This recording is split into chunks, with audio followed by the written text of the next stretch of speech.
Durante 3 largos años, me trataron como si fuera una propiedad. Esto no es una metáfora. De hecho, era propiedad de alguien más. Mi nombre fue borrado, reemplazado por un número. Mi cuerpo era solo una herramienta. Mi voluntad era irrelevante. Y lo más cruel de todo, quien me puso en este cautiverio fue el mismo que había prometido amarme y protegerme. Me llamo Amina Minamedu, y durante exactamente 1095 días, me desperté cada día con la certeza de que mi vida no me pertenecía. Trabajé hasta que me sangraron las manos, obedecí hasta casi olvidarme de quién era y soporté humillaciones indescriptibles.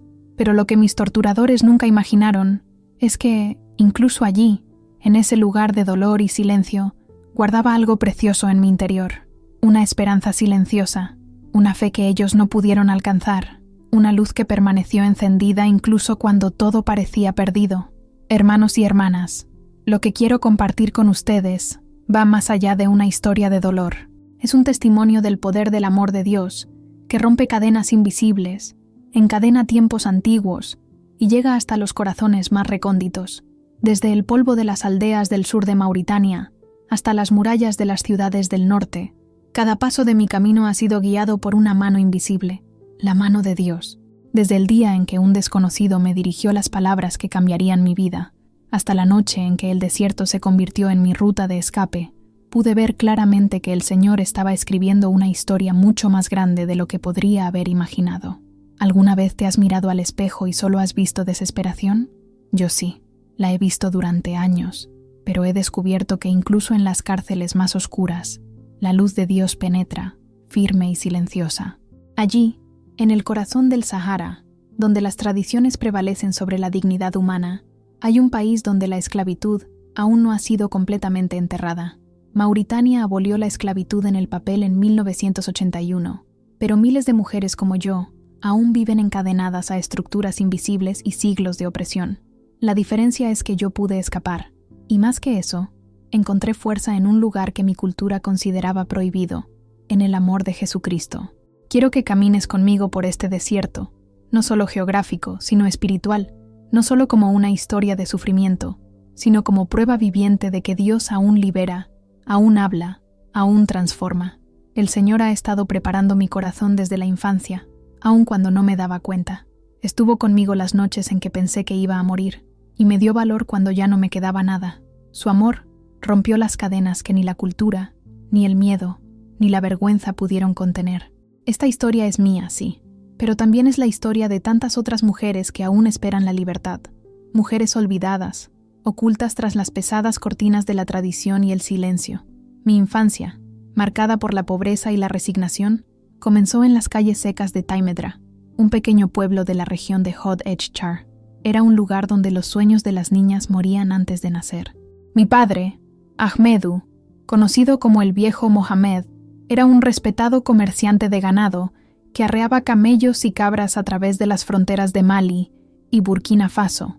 A pesar del respeto que se ganó, la pobreza estaba presente en cada pared agrietada de nuestro hogar. Desde pequeño, comprendí que para ser aceptado, tenía que servir, y que para ser amado, tenía que obedecer. Pero Dios tenía otros planes, planes que yo no podía imaginar, y fue en estos planes donde encontré mi liberación. Mi madre, Fatimatu, fue quien me enseñó todo lo que una mujer debe saber, al menos en la realidad en la que vivíamos. No era ni cariñosa ni amable. Su forma de enseñar era firme, casi severa, pero había una razón detrás de cada palabra dura. Si no sabes servir, no servirás en este mundo, repetía mientras me enseñaba a moler mijo o a tejer esteras con hojas de palma. Para mí, estas eran solo tareas cotidianas, pero al mirar atrás, hoy entiendo que me estaba preparando para sobrevivir en un mundo donde las mujeres no tenían otra opción. Lo que no entendí en ese momento fue la mirada en sus ojos, ese brillo melancólico que aparecía de vez en cuando, una especie de tristeza silenciosa que solo más tarde descubriría que era el peso de alguien que ya sabía lo que me esperaba. Ella sabía que mi destino ya estaba sellado y que no podía hacer nada para cambiarlo. Recuerdo con claridad el día que cambió mi vida para siempre. Era una tarde sofocante de abril, una de esas en las que el viento trae arena fina del desierto y el aire se siente pesado en los pulmones.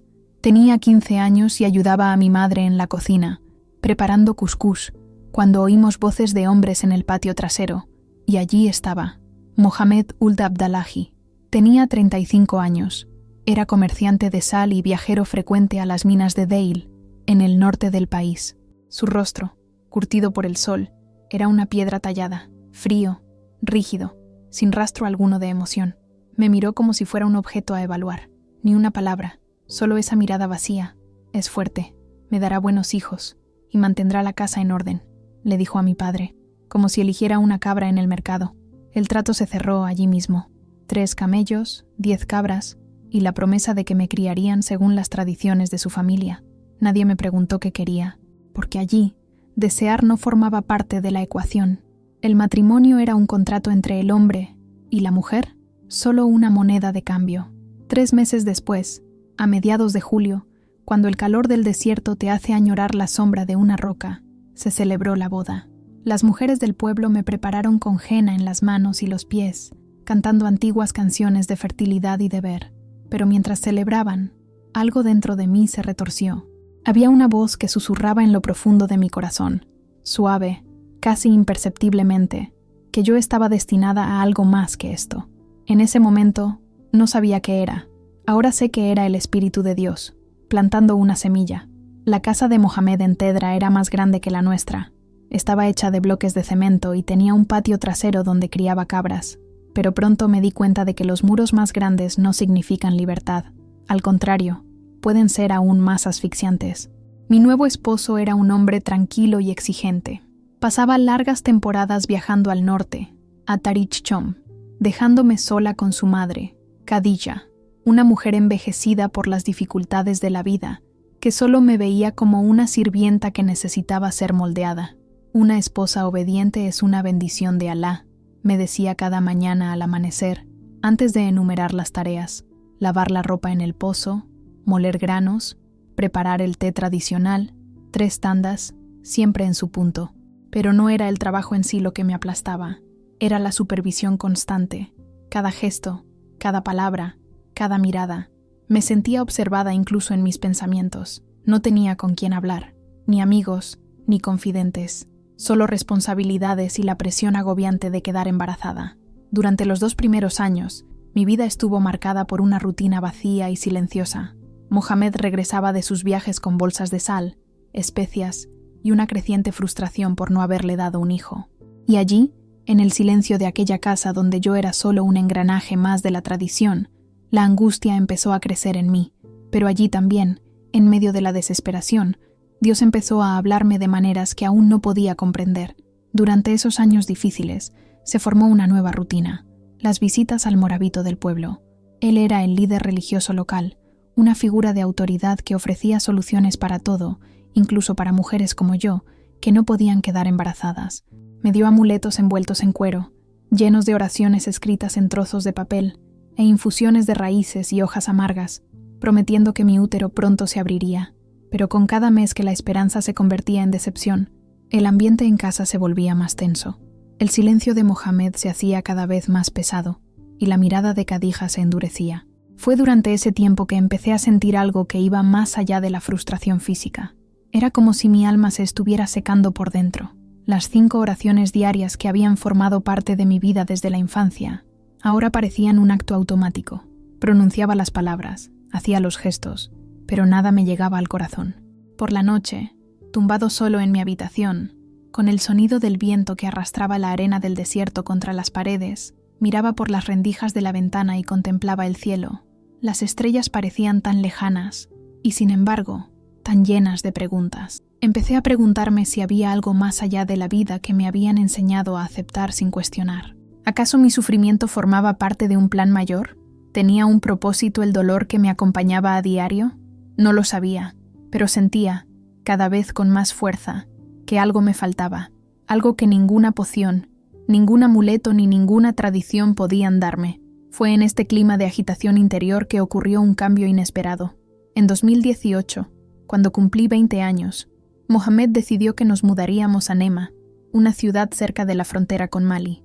Quería estar más cerca de las rutas comerciales que usaba para vender sal, especias y telas. Para mí, la mudanza fue aterradora. No conocía a nadie, y todo lo que me era familiar quedó atrás. Pero hoy, al mirar atrás, lo veo con claridad. Fue Dios quien abrió esa puerta, porque fue en Nema donde mi vida empezó a cambiar, de maneras que jamás imaginé. El mercado de Nema era todo lo contrario a lo que había experimentado en casa. Un lugar ruidoso, lleno de colores y olores fuertes, carne seca, incienso, pimienta, frutos secos, un verdadero torbellino de culturas y voces que se entrecruzaban bajo el calor abrasador. Los jueves, cuando Mohamed no estaba, su madre me enviaba al mercado a hacer la compra semanal, e incluso bajo vigilancia indirecta, porque allí todos podían verlo todo. Ese era mi único momento de respiro, mi único contacto con el mundo exterior. Fue allí, entre puestos de verduras marchitas y telas de Mali, donde mi mirada se desvió hacia una pequeña tienda, diferente a todas las demás. El puesto era sencillo, pero las telas colgadas allí se mecían con el viento como banderas de algo nuevo. Y detrás de ese puesto estaba ella, Aicha Cid. Aicha vestía la tradicional melfa mauritana, como todas las mujeres de la región. Pero había algo en ella que me llamó la atención de inmediato, un brillo en sus ojos, una paz que no encajaba con el bullicio de aquel mercado. Su sonrisa era ligera y sincera. Cada vez que me veía, me decía suavemente: «La paz sea contigo, hermana». Pero había algo diferente en ese saludo. No era automático. Lo decía como si realmente lo deseara para mí. Durante semanas, nuestras conversaciones fueron simples, sobre telas, precios, el clima. Pero con cada semana que pasaba, me daba cuenta de que algo en ella me atraía. Aicha no decía mucho, pero escuchaba como nadie más, como si comprendiera lo que yo no podía expresar con palabras. Y entonces, un día, sin previo aviso, fue al grano. Era una mañana bochornosa de octubre. Sostenía una tela color índigo entre los dedos cuando ella me miró con seriedad y preguntó: «¿Estás feliz en tu matrimonio, hermana?». Me quedé paralizada. Nadie me había hecho esa pregunta jamás. Nunca. No era algo que se preguntara. Fue como si hubiera abierto una puerta dentro de mí que me daba miedo afrontar. En nuestra cultura, la felicidad en el matrimonio no es algo que se discuta, y mucho menos se busque. Es como si se diera a entender que una mujer debería simplemente aceptar lo que se le da, soportarlo con resignación y cumplir con su rol sin cuestionarlo. Pero había algo en la mirada de Aicha en esa húmeda mañana de octubre que me hizo sentir, por primera vez, que quizás era prudente ser honesta. «No sé qué es la felicidad», susurré con la mirada baja. «Solo sé que es el deber». No reaccionó con sorpresa ni compasión, solo asintió levemente, como si comprendiera bien ese dolor. Fue entonces cuando Aicha me dijo algo que, hasta el día de hoy, resuena en mi alma. Se acercó un poco más y dijo en voz baja, casi como si revelara un secreto sagrado: «Hermana, hay alguien que te ama de verdad, alguien que no espera que te ganes ese amor con sufrimiento ni obediencia ciega. Te amó incluso antes de que nacieras. Se llama Jesse». Inmediatamente asocié el nombre con Isa, como llamamos a Jesús en el Islam, uno de los profetas venerados pero lejanos. Sin embargo, Aisha habló de él de una manera completamente diferente. No como un profeta inalcanzable ni como un nombre en los libros sagrados, sino como alguien real, vivo, presente, como alguien con quien se podía hablar. Desde ese día, mis encuentros con Aicha en el mercado se convirtieron en el momento culminante de mi semana. Esperaba los jueves con el corazón acelerado, ya no por las telas, sino por las palabras que me infundían vida. Cada conversación con ella era como un vaso de agua helada después de cruzar un desierto, un alivio para una sed que ni siquiera sabía que existía. Empezó a contarme historias de Jesús que nunca había oído en las mezquitas, historias de mujeres olvidadas por la tradición, tocadas por él con respeto y amor, historias de sanación, no solo de enfermedades del cuerpo, sino de profundas heridas del alma. Vino a liberar a los cautivos, me dijo una tarde, mientras envolvía un paño azul en sus manos. Y entonces me miró directamente a los ojos y dijo: «Y tú, mi hermana, eres una de esas cautivas». La semana siguiente, Aicha me llevó aparte y me puso algo en las manos. Era un pequeño paquete envuelto en tela oscura. «Léelo cuando estés solo», susurró. «Sujétalo como si te fuera la vida en ello, porque así es». Llegué a casa con el corazón latiéndome con fuerza. Esperé hasta que cayó la noche, hasta que Khadija se durmió profundamente. Y entonces, a la tenue luz de la lámpara de aceite, desempaqué el paquete. Allí estaba, el Evangelio en árabe. Por primera vez en mi vida, tuve una Biblia en mis manos. El tacto de ese libro me hizo estremecer, una mezcla de miedo y fascinación, pero al mismo tiempo sentí que estaba ante algo que mi alma siempre había anhelado, aún sin saberlo. En las semanas siguientes, esas páginas se convirtieron en mi escondite secreto. Leí despacio, con atención, intentando comprender cada palabra como si fuera una carta dirigida directamente a mí. Y cuando llegué al Sermón de la Montaña, algo dentro de mí se quebró y al mismo tiempo sanó. Bienaventurados los pobres en espíritu, porque de ellos es el reino de los cielos. Esas palabras brillaron en mí como una luz en la oscuridad.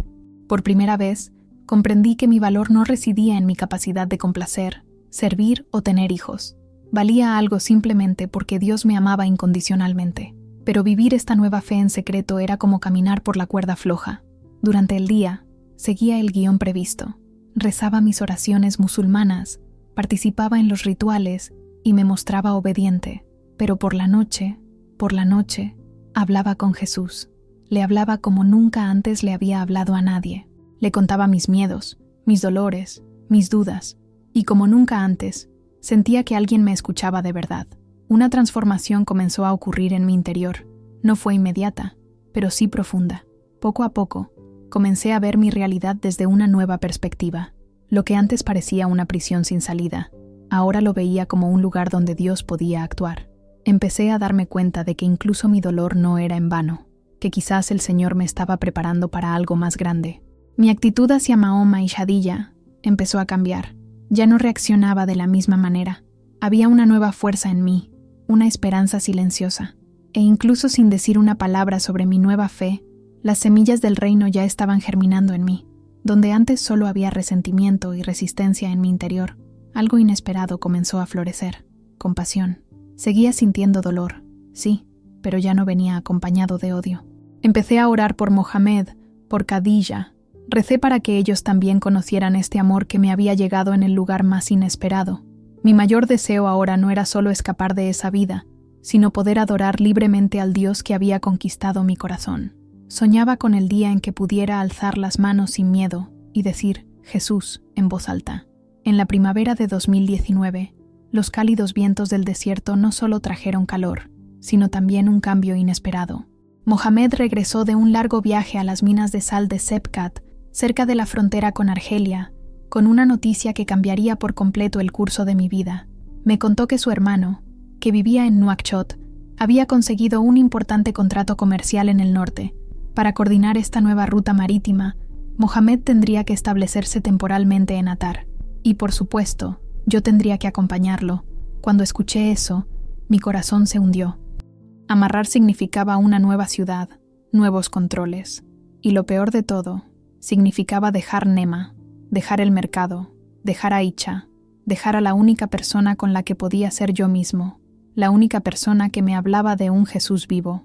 En mi última visita al mercado, la desesperación se reflejaba en mi rostro. Aicha lo notó antes de que pudiera decir nada. Me sujetó las manos con fuerza, me miró a los ojos y dijo con ternura: Jesús no está limitado por la geografía, hermana mía. Él va contigo. Donde quiera que vayas, Él estará allí. Luego me dio 2 regalos que ahora considero sagrados: una pequeña cruz tallada en madera de acacia y un librito envuelto en tela. Era una copia completa del Nuevo Testamento en árabe. Escondan estos tesoros como si su vida dependiera de ellos, dijo, porque así es. Y nunca, jamás, lo olviden. No están solos. Esa noche volví a casa con lágrimas en los ojos. Escondí el Nuevo Testamento en el doble fondo de un baúl, un compartimento secreto que había descubierto meses antes. Cosí la cruz discretamente en mi maleta, cerca de mi corazón. Era mi recordatorio constante de que incluso sin templo, incluso en silencio, podía orar y Él me escucharía. Los siguientes días transcurrieron con la prisa de la mudanza. Mohamed estaba entusiasmado con las posibilidades del nuevo negocio y quería tener todo listo antes de la temporada de verano. La mudanza a Atar se concretó a finales de abril. El pueblo era muy diferente de Nema. Los edificios eran más robustos, de arenisca rojiza, con palmeras datileras que salpicaban las aceras y un aire de tradición que pesaba mucho. La belleza austera de Atar ocultaba un conservadurismo aún más acentuado. La familia árabe que nos alquiló la casa era profundamente religiosa, y pronto me di cuenta de que mi libertad se vería aún más restringida. Allí, mi doble vida se convirtió en una carga casi imposible de soportar. Durante el día, seguía el guión. Ayudaba a Khadija, rezaba, evitaba cualquier sospecha, pero por la noche, buscaba refugio en la palabra. Leía pasajes del Evangelio de Juan, sentada en el suelo de mi habitación, bajo la suave luz de la luna que entraba por la ventana. Esos momentos eran lo único que me impulsaba a seguir adelante. Fue una de esas noches que el peligro llamó a la puerta. Estaba absorto en la lectura de Juan 14. No se turbe vuestro corazón. Creéis en Dios. Creed también en mí. Cuando oí pasos en el pasillo, por instinto, escondí el libro debajo de la almohada y apagué la lámpara. Me acosté y fingí dormir. Mohamed entró y encendió la luz. «¿Qué hacías levantado?», preguntó con recelo. «Solo tenía sed», mentí. Pero sus ojos recorrían la habitación, atentos. Sabía que había algo diferente, algo oculto.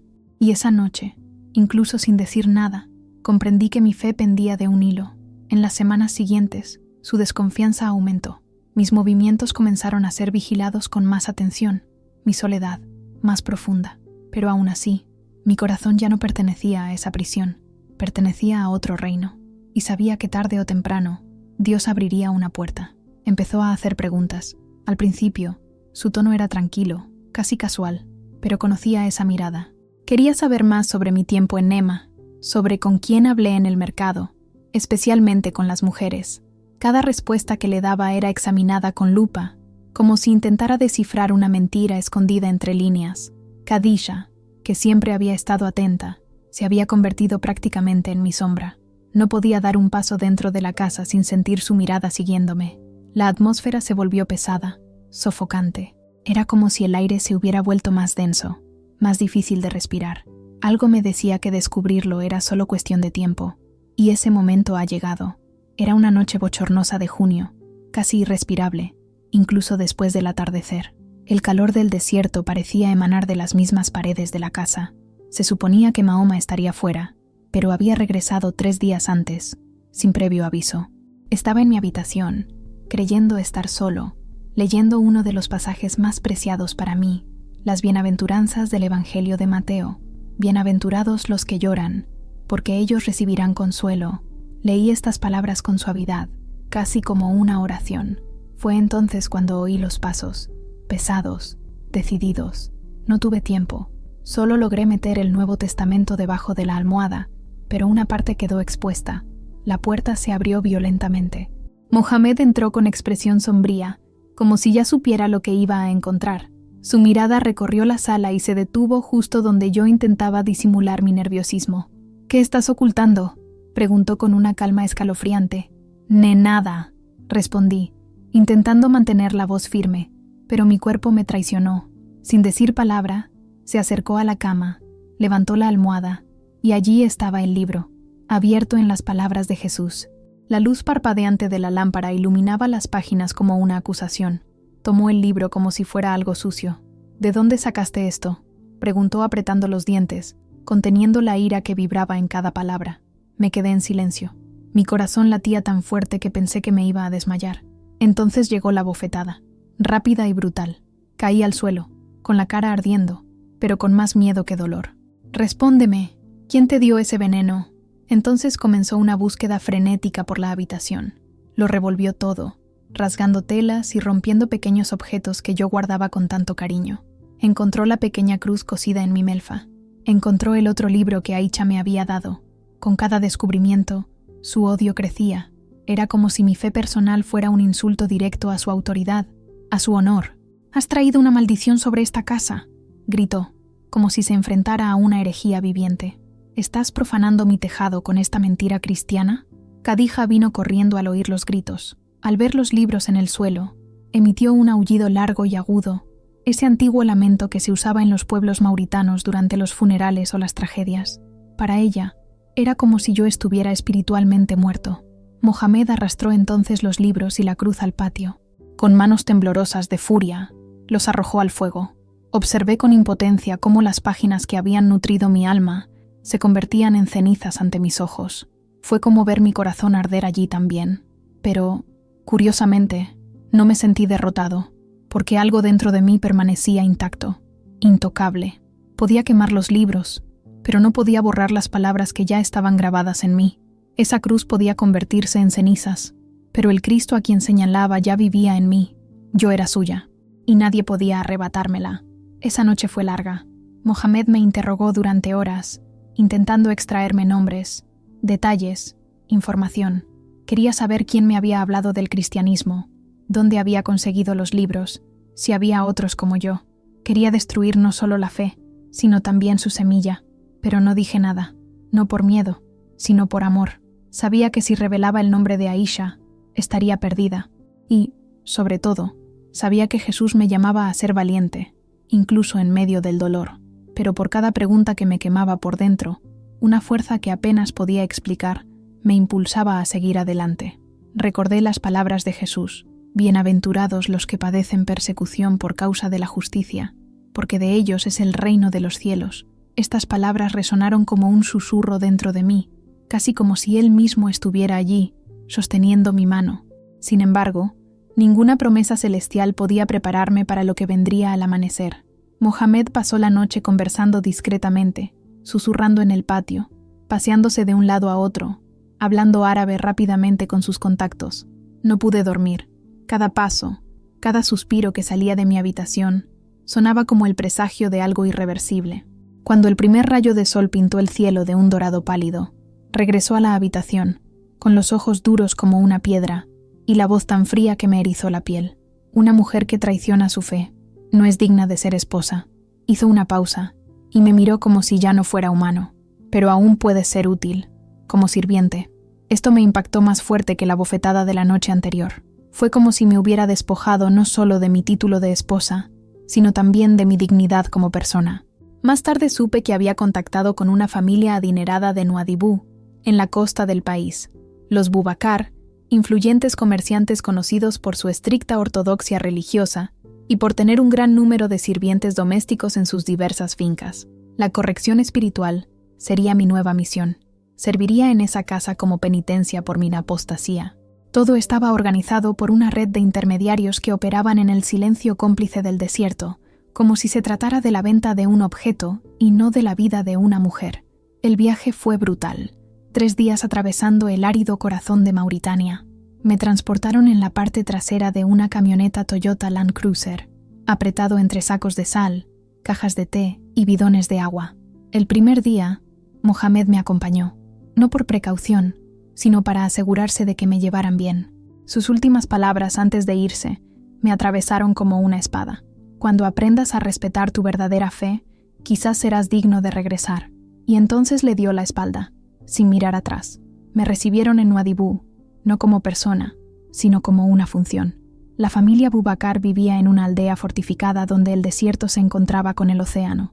Desde lejos, todo parecía grandioso.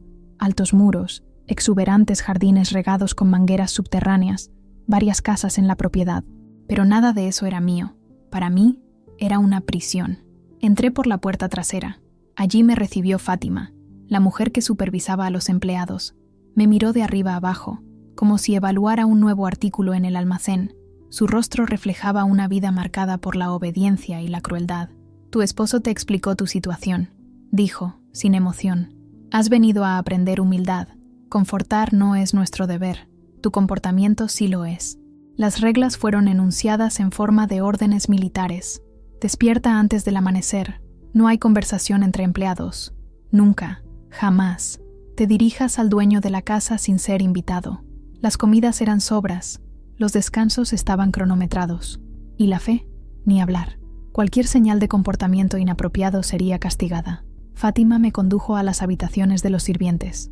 Una pequeña habitación sin ventanas con un colchón delgado sobre el suelo de cemento. Dormirás aquí, trabajarás todo el día y aprenderás a temer a Dios. Pero no era el Dios que yo conocía. No era el Dios que me sostenía en silencio las noches que lloraba al mirar las estrellas. Este era otro Dios, el Dios del miedo, del castigo, de la dureza. Desde ese día dejé de ser Amina, al menos a sus ojos, pero en el fondo, donde nadie podía entrar, seguía siendo una hija amada. Sabía, incluso sin tener una Biblia en las manos, que las palabras de Jesús vivían en mí, y que, incluso en cautiverio, mi espíritu era libre.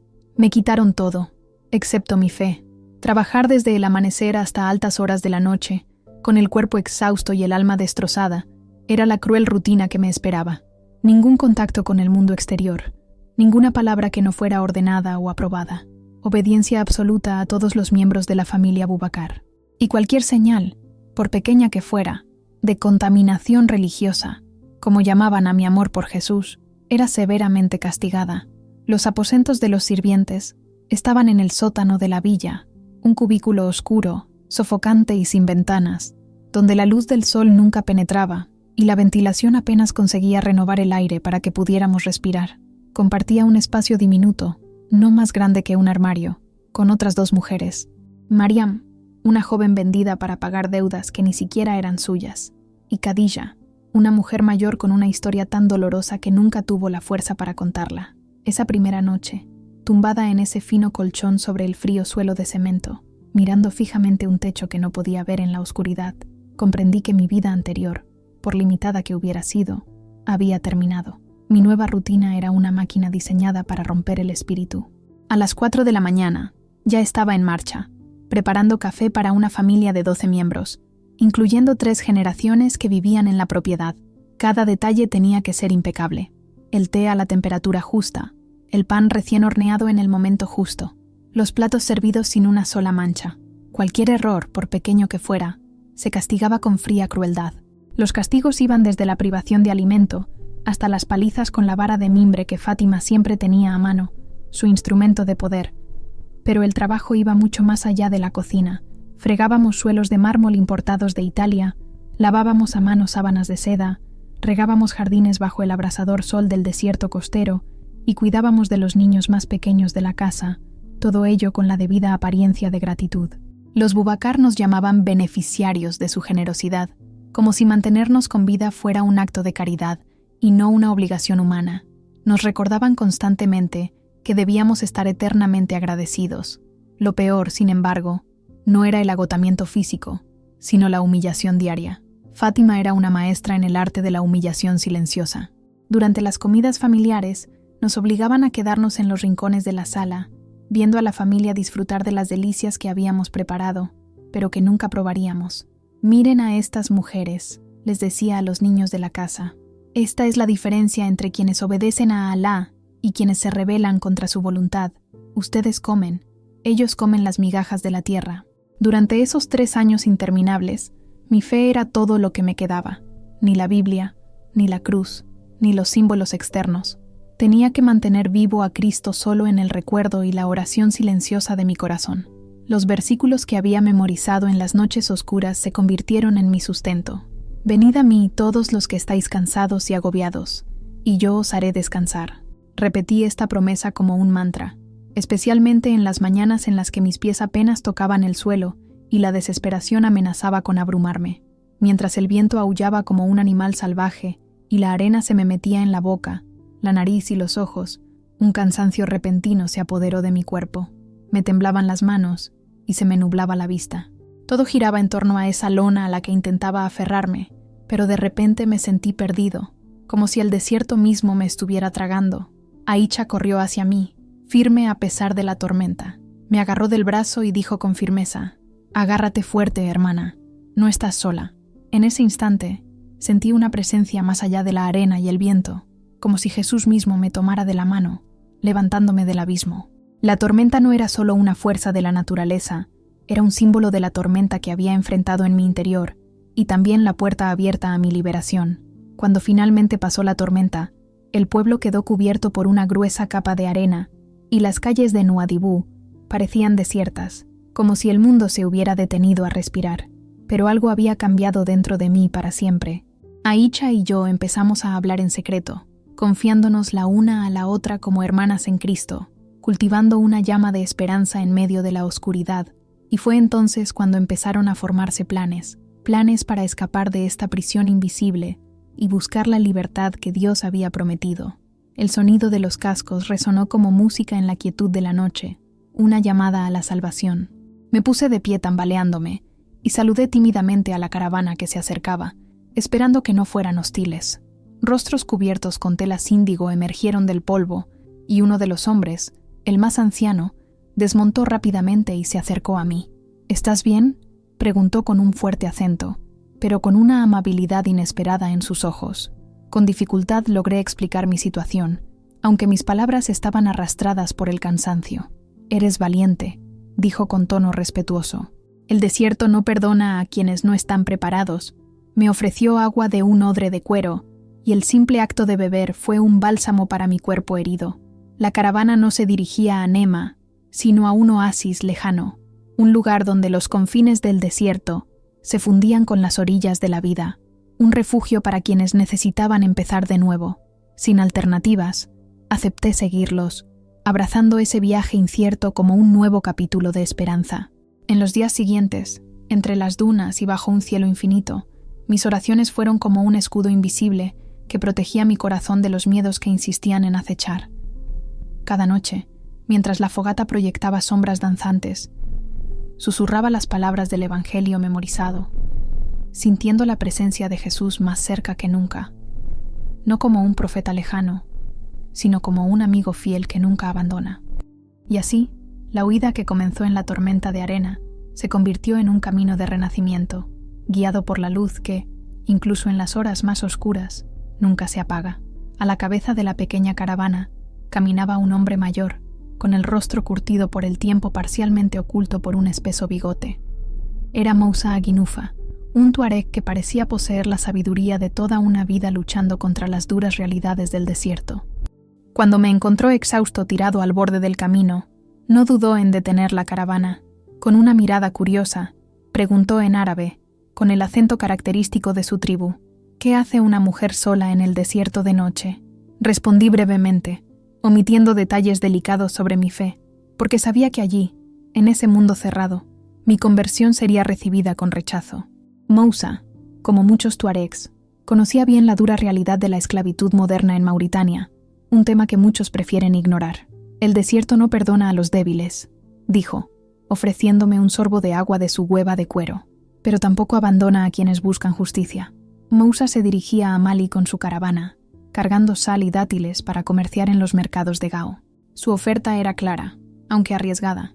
Podía llevarme a la frontera, pero el viaje sería difícil y tendría que ayudar con las tareas de la caravana. «Cuando cruces a Mali», me advirtió, «estarás solo de nuevo, pero al menos estarás en tierra donde ningún viejo Boubacar podrá encontrarte».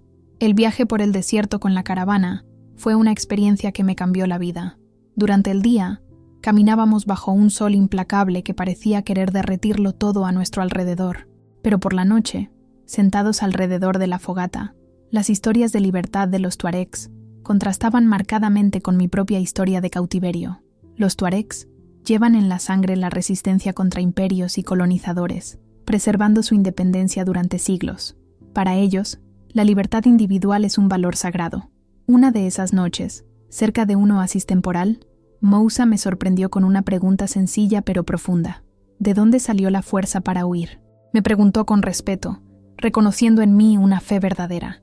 Por primera vez en años, hablé abiertamente de Jesús, mi fuente de esperanza y coraje. Moussa me escuchó atentamente, sin juzgarme. Cuando terminé, simplemente asintió y dijo, «El desierto nos enseña que todos los caminos sinceros merecen respeto. Tu Jesús te ha guiado hacia la libertad. Eso es lo que importa». El cruce fronterizo hacia Mali no era oficial. No había controles, solo antiguos mojones que indicaban el cambio de país. Al pisar suelo maliense, sentí que cruzaba no solo una frontera geográfica, sino una espiritual. «Ahora eres libre», dijo Moussa al despedirse.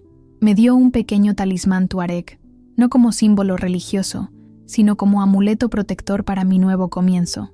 Gao, una antigua ciudad imperial a orillas del río Níger, se convirtió en mi primer hogar real en años. Allí, en la confluencia de las culturas africana y árabe, pude empezar de cero, anónimo y sin pasado, buscando un futuro donde nadie me cuestionara y donde mi fe pudiera finalmente florecer en libertad, con el apoyo de organizaciones que ayudan a refugiados y víctimas de trata de personas. Pude obtener mis primeros documentos temporales y un pequeño trabajo en una clínica de salud local.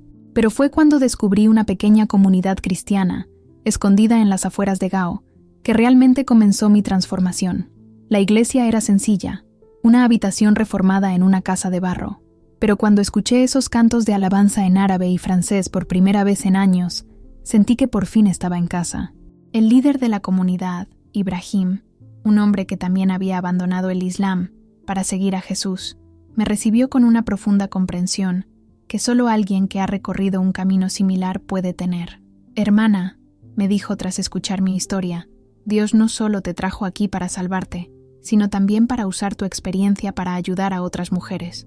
Estas palabras me conmovieron profundamente. En los oscuros años de mi cautiverio, había soñado con el día en que podría ayudar a otras mujeres atrapadas en situaciones similares. Ahora, ese sueño se había convertido en un llamado claro, un propósito divino. Comencé a trabajar con organizaciones internacionales que combaten la trata de personas en África Occidental. Mi historia me brindó una voz única para identificar a las víctimas y comprender el ciclo del abuso. Pude reconocer las señales ocultas, comprender las formas de manipulación psicológica y, lo más importante, ofrecer una esperanza real, basada en mi propia liberación. Cada mujer a la que logré ayudar a escapar era prueba viviente de que mi sufrimiento no había sido en vano. Tenía un significado mayor, pero este trabajo nunca ha sido fácil. Las redes de trata en la región de Sahel son complejas y crueles, a menudo protegidas por la complicidad silenciosa de autoridades corruptas y tradiciones arraigadas. Recibí amenazas, intentos de intimidación, incluso ofertas para abandonar mi lucha. Pero cada vez que el miedo me amenazaba, recordaba aquel sótano oscuro de la casa de los Bubacar y la fuerza que Jesús me dio para sobrevivir. Si pude superarlo, nada más podría detenerme. Durante este tiempo, también comencé a escribir mi testimonio. No solo mi historia personal, sino un relato de las estructuras de opresión que mantienen atrapadas a miles de mujeres en el norte y el oeste de África. Cada palabra que escribí fue una forma de resistencia, un grito contra el silencio que protege a los opresores. Mi testimonio ha sido incluido en informes internacionales de derechos humanos, lo que ha ayudado a exponer una realidad que muchos prefieren negar. Pero quizás el momento más decisivo de mi nueva vida fue recibir una carta de una joven de Mauritania que había escuchado mi historia a través de una transmisión de radio clandestina. «Hermana Amina, le escribo para decirle que su testimonio me ha dado una luz de esperanza. Me hace creer que mi situación también puede cambiar. Rezo al Jesús del que habla, pidiéndole que me muestre el camino a la libertad». Al leer estas palabras, comprendí claramente por qué Dios me permitió afrontar tanto sufrimiento.